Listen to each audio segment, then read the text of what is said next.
বন্ধুরা, আমরা এখন খিচুড়ি পাকাবো। প্রথমে তেলের উপর কুচি কুচি পেঁয়াজ দিয়ে ভেজে নিতে হবে।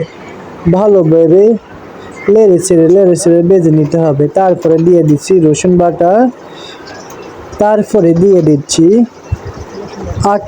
আদা বাটা, তারপরে দিয়ে দিব আমরা জিরার গুঁড়ো। তারপরে আমরা দিয়ে দিব এগুলো লেড়ে ছেড়ে তারপরে আমরা দিয়ে দিব মরিচের গুঁড়ো, তারপরে দিয়ে দিব হলুদের গুঁড়ো, তারপর দিয়ে দিব স্বাদ মতো লবণ, তারপরে তেজপাতা দিয়ে লেড়ে ছেড়ে এলাচ দারচিনি দিয়ে দিব। তারপর লেড়ে ছেড়ে ভেজে নিতে হবে। তারপর ঢাকা নিয়ে রাখবো। কিছুক্ষণ পরে লেড়ে ছেড়ে আমাদের রাখা আছে মাংসের হাড্ডি, গরুর মাংসের হাড্ডি দিয়ে আমরা পাতিলে দিয়ে দিব।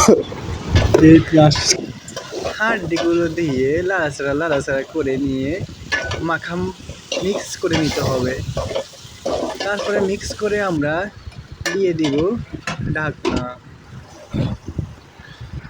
কিছুক্ষণ পর ঢাকনা উঠে আবার লেড়ে পানি দিয়ে দিব, পরিমাণ মতো পানি দিয়ে ঢাকনা দিয়ে দিব।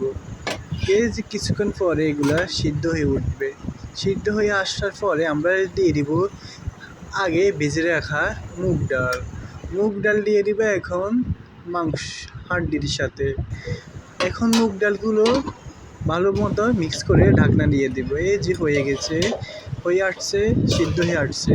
তারপর সিদ্ধ হয়ে আসার পরে আমরা দিয়ে দিব পোলাও চাউল।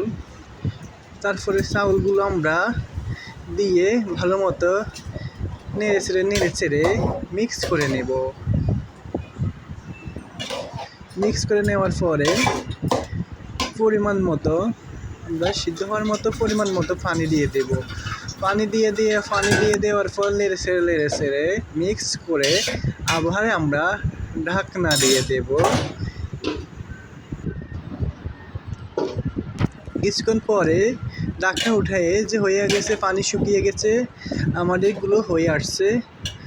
এখন আমরা উলটপালট করে দেব, মিক্স করে আবার চুলের আঁচ ঢিম করে দেব। তারপরে দিয়ে দিব ঢাকনা দিয়ে দেওয়ার পরে এই যে ঢাকনা দিয়ে দেওয়ার পরে কিছুক্ষণ পরে উঠিয়ে নিয়ে আসবো। ঢাকনা উঠিয়ে এখন আমরা এই যে দেখতে পাচ্ছেন হয়ে গেছে, আমাদের পানিগুলো শুকিয়ে আসছে, এখন ঝুড়ো হয়ে গেছে। এই যে ঝুড়ো হয়ে গেছে, আমাদের খিচুড়ি হয়ে গেছে অলরেডি। তারপরে এখন আমরা নামিয়ে নিয়ে আসি, এখন সবাই মিলে খাবো। এই যে প্লেট নিয়ে আসলাম, প্লেট এখন ভরবো। যার যেমন খিদে সে তেমন তার পরিমাণ মতো নিয়ে নেবে।